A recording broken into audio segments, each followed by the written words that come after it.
You got to get rid of the evidence. See, y'all, that's why I encourage y'all, go to Kemet while you can.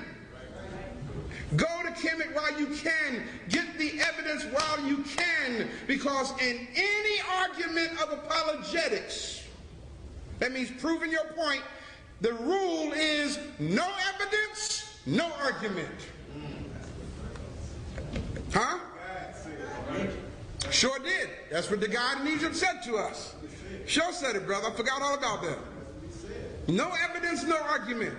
And that's why they are whitewashing Kemet now. I should say Arab washing Kemet now. They're slowly but surely removing all of the black presence out of Egypt and replacing it with an Arab presence so that they can tell the world that they did all of this. When Constantine came in and made his ruling, all of the brothers who were behind Arius' dad, all of the brothers who stood with Arius, punked out.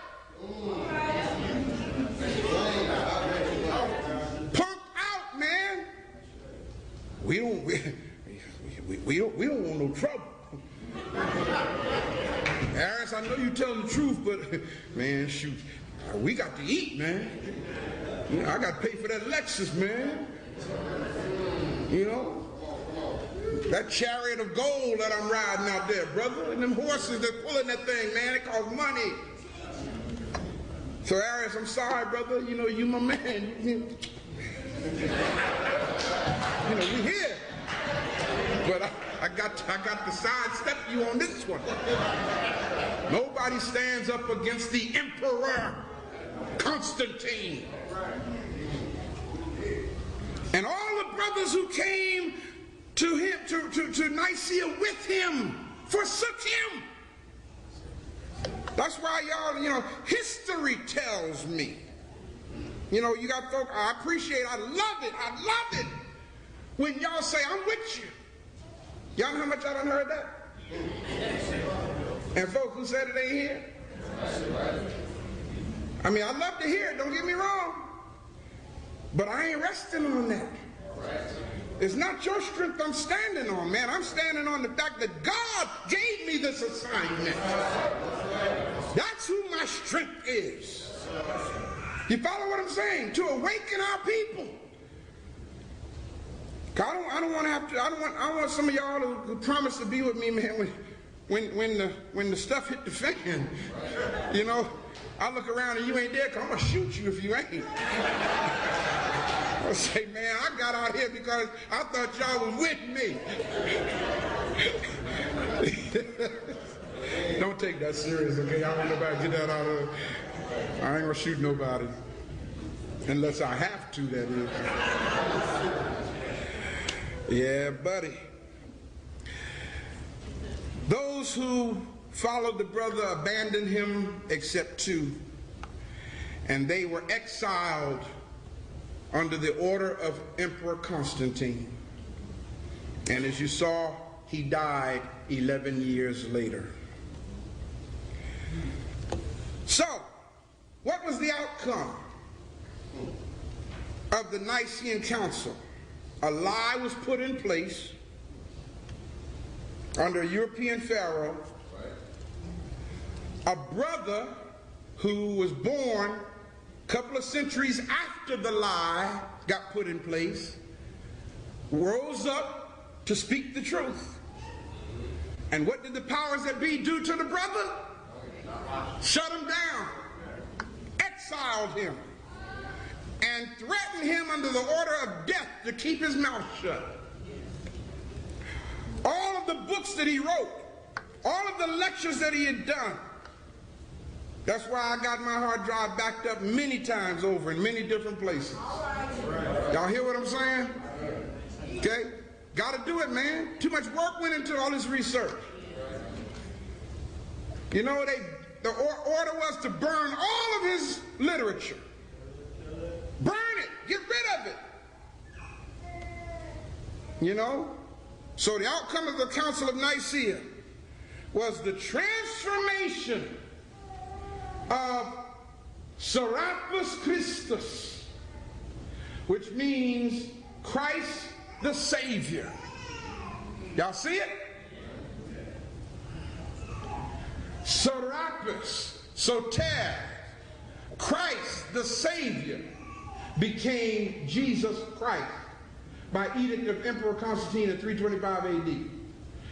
And I just wanted to put that up there because, see, y'all going to be looking at that all this week. That's right. Because this is the Passion Week. This is the week that they've used to get this stuff into us, and got us walking around.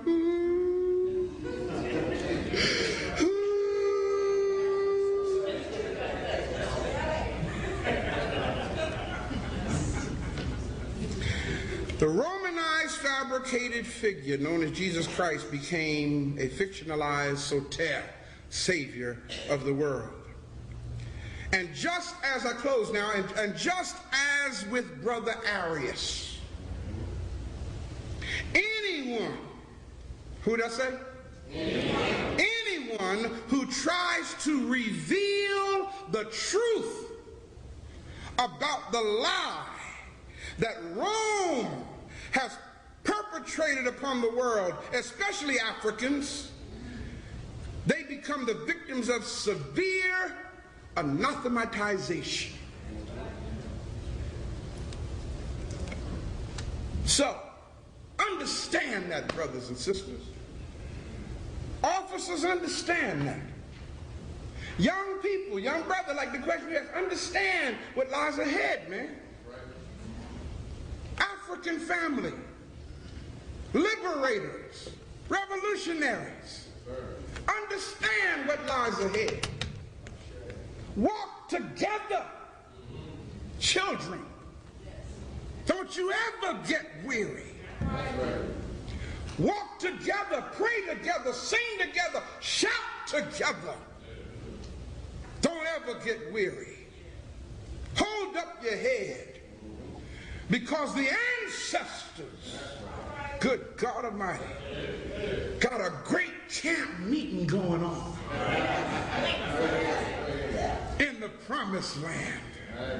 The ancestors are excited, Brady, because we, their great-great-great-grandchildren, are taking up the mantle of their life, their deeds, their legacy, their contribution, and saying we're going to do like Brother Arius and cry out against this deception that keeps the minds of our people under arrest.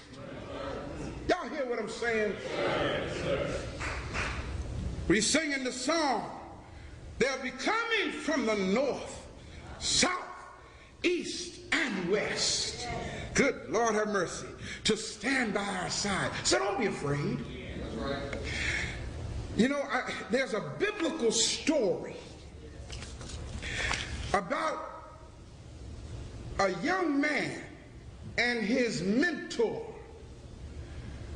going to war, and all the armies of the enemy were all around the hilltops and the mountains, and the young brother who didn't have much experience in spiritual warfare got scared and said to his teacher, we're gonna die, we're gonna die, we're gonna die. And Elijah, in the text, who had much more experience in spiritual warfare, said, God help this young man, open his eyes and help him to understand that they that be with us are more than those who are against us. Brothers and sisters, there ain't enough opposition out here to outnumber our ancestors. Y'all hear what I'm saying? African ancestors. That's why we say it every time we come together. Oh, ancestors, stand with us. Protect us and guide us and teach us. Protect us from the snare of our enemies. Rise up, oh African ancestors, and let our enemies be scattered. Then we say, and give us the wisdom and the boldness to deal with our